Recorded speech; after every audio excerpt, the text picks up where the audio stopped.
He told me to take my things and not come back until I stopped embarrassing the family name. I was 18, standing on the porch with 2 duffel bags and $400 from a summer job, while my father stood in the doorway with his arms crossed, refusing to even look at me. He had no idea that the daughter he was throwing out that night would spend the next 20 years building a career he couldn't have imagined in his worst nightmares or his wildest dreams.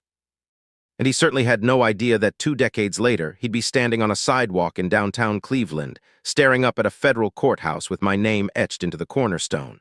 My name is Diane Castellano, and the night my father put me out wasn't really about one single thing. It was about years of small disappointments finally reaching a boiling point. I wasn't the daughter he'd planned for. I didn't want to study business like he had. I didn't want to marry young the way my mother had before she passed when I was 11. I wanted to go to law school, a goal that, in my father's mind, was an expensive fantasy for a girl who should have been focused on finding a husband and settling down close to home. The final argument happened on a Tuesday in June, 3 weeks after my high school graduation.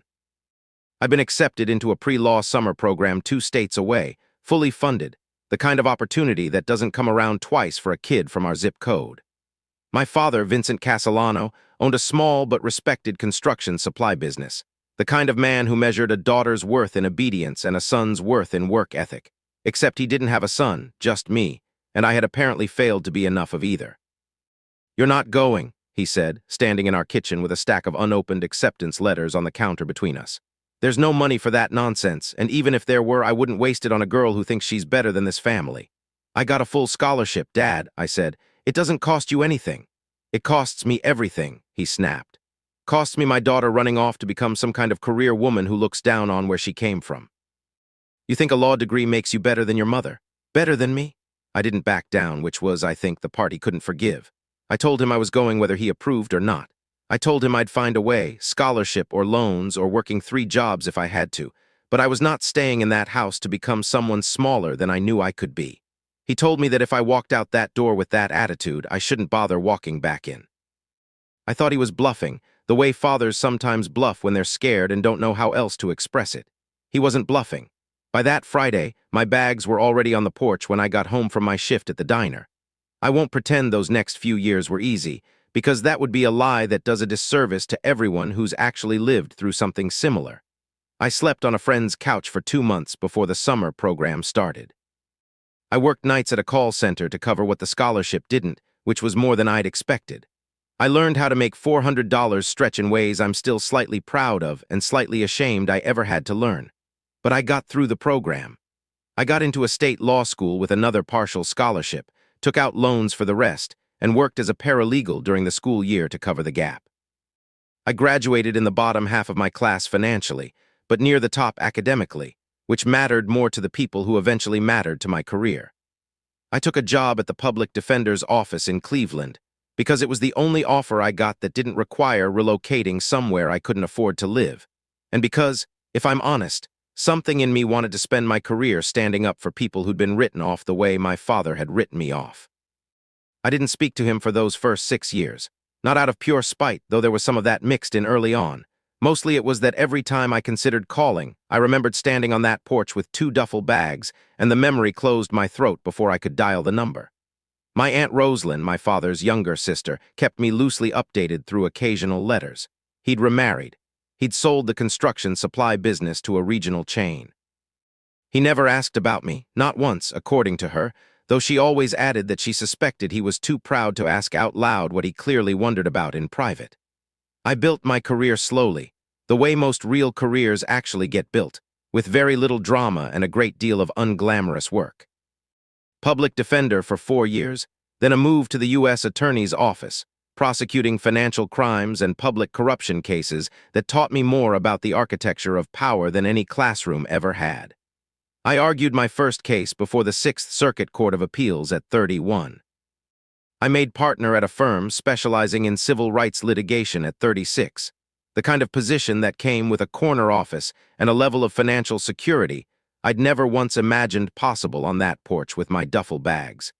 Then, 3 years ago, a vacancy opened on the federal bench for the Northern District of Ohio. I'd built relationships, a reputation, and a record that made me, somewhat improbably for a girl who used to make $400 last a month, a serious contender. The confirmation process took the better part of a year, hearings, background checks, a level of scrutiny into every decision I'd made since law school that I sometimes found almost funny, given how thoroughly I'd already scrutinized myself every single day since I was 18. I was confirmed by the Senate on a Thursday afternoon in late autumn, becoming one of the youngest sitting federal judges in the district's history. My Aunt Rosalind called me the day the local paper ran the story, crying so hard I could barely understand her at first. "Diane," she said once she'd caught her breath, "your father saw it. He saw the article. He hasn't said a word, but I saw him reading it 3 times at the kitchen table." I didn't know what to do with that information, so for a long while, I did nothing with it at all. The federal courthouse renovation in downtown Cleveland had been underway for almost 2 years, an expansion project to accommodate the growing caseload in the district, complete with a new wing bearing the names of the judges currently serving the district carved into the cornerstone, a tradition the building commission had revived after decades of dormancy. My name went up on a Tuesday in March, Judge Diane R. Castellano, etched into limestone above the new wing's entrance, alongside 3 of my colleagues. I hadn't thought much about the ceremonial unveiling beyond the obligation of showing up and saying a few appropriately humble words to the local press. I didn't know my father would be there. I still don't entirely know why he came, since nobody in my immediate circle had told him about the date. And Aunt Rosalind swears to this day she only mentioned it to him in passing, the way you might mention any piece of local news, without any expectation he'd act on it. But there he was, standing at the edge of the small crowd gathered on the courthouse steps that Tuesday morning, 20 years older than the man who'd stood in our kitchen doorway with his arms crossed, his hair entirely gray now, his frame slightly smaller than I remembered, the way fathers sometimes shrink in the years you spend deliberately not looking at them. He wasn't dressed for an event. He was wearing an ordinary jacket, the kind you'd wear to run errands, like he hadn't planned to be there long, like some part of him had walked over almost against his own better judgment. I saw him while I was being introduced by the chief judge of the district, mid-sentence, mid-ceremony, and for a moment I genuinely thought I might lose my composure in front of a dozen reporters and half the local bar association. I didn't. 20 years of learning to hold my expression steady in rooms that wanted to see me crack served me well in that exact moment. I finished my remarks, the standard gracious things you say at a ceremony like that, thanking my mentors, thanking the court staff, thanking my Aunt Rosalind specifically, by name, for never once letting me disappear from the family even when I'd been formally exiled from it. I didn't mention my father. I hadn't planned to, and standing there with him 20 feet away didn't change that plan. This wasn't the moment for that conversation, not in front of cameras, not as a performance for anyone else's benefit. After the ceremony broke into the usual scattered handshaking and photographs, I walked toward him, because waiting for him to find the courage to walk toward me felt like it might take another 20 years, and frankly, neither of us had that kind of time to spare anymore. "You came," I said, which felt like the safest possible opening, neutral enough that it couldn't be mistaken for forgiveness I wasn't sure I was ready to extend, but honest enough that it wasn't nothing either. "I saw the article," he said, his voice rougher than I remembered, age catching up to a man who'd always sounded larger than the room. "Rosalind mentioned the date. I told myself I wasn't coming. I came anyway." We stood there for a moment, neither of us quite sure what the next sentence was supposed to be, 20 years compressed into the silence between 2 people standing on courthouse steps in the cold March sun. "I read about all of it," he finally said.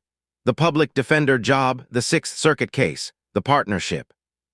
He looked up at the limestone above the entrance, at my name carved into permanence above a building that decided actual disputes about actual justice for an entire federal district. I didn't know any of it while it was happening. I found out the way strangers find out things from a newspaper. "You could have called," I said, not as an accusation, just as a fact sitting plainly between us. "I know," he said. "I told myself you wouldn't answer." Easier than admitting I didn't know what I'd say if you did. I thought about the 18-year-old on the porch, the one with 2 duffel bags and $400, and a fear so large it had taken her years to even recognize it as fear instead of just normal weather. I thought about how long I'd built an entire identity around the idea that I'd done all of this without him, in spite of him, which was true, but which had also, somewhere along the way, become its own kind of weight I was tired of carrying. "I'm not going to pretend the last 20 years didn't happen the way they happened," I said. I'm not going to stand here and tell you it didn't cost me anything, because it cost me plenty. Some of it I'm still paying down even now. But I'm also not 18 anymore, and I'm tired of being angry at a version of you that existed 2 decades ago, while the version standing in front of me is just an old man in a jacket who drove downtown because he couldn't stay away. His eyes were wet, and my father was not a man who had ever in my entire childhood let me see him cry. "I was wrong," he said, the words coming out rough and unpracticed, like a language he hadn't spoken in years. "I was wrong about the law degree. I was wrong about what your life was supposed to look like. I was wrong to put you out that night, and I was wrong every single year after that when my pride kept me from picking up a phone."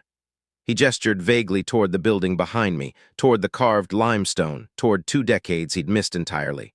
"I don't get to take credit for any of this. I know that. I just didn't want one more day to pass without telling you I know it." I didn't forgive him completely on those courthouse steps, because 20 years doesn't dissolve in a 5-minute conversation, no matter how sincerely the apology is delivered, and I think pretending otherwise would have cheapened both the years I survived and the apology itself. But I told him he could call me, an actual invitation this time instead of a door left ajar out of obligation. I told him I'd think about dinner sometime, no promises, just a possibility where for 20 years there had been only silence. He has called in the months since.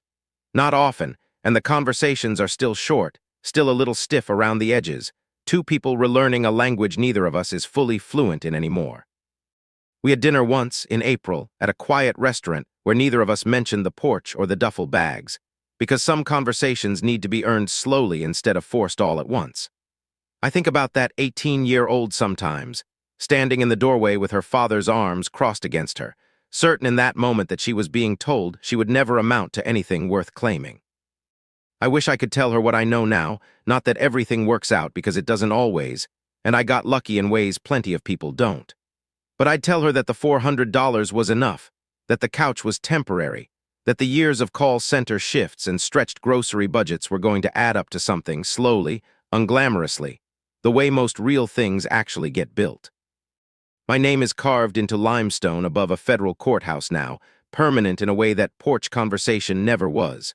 But the thing I'm actually proudest of isn't the title or the carving or the ceremony. It's the $400 I made stretch until it didn't have to stretch anymore. My father finally saw that. It just took him 20 years and a newspaper article to look.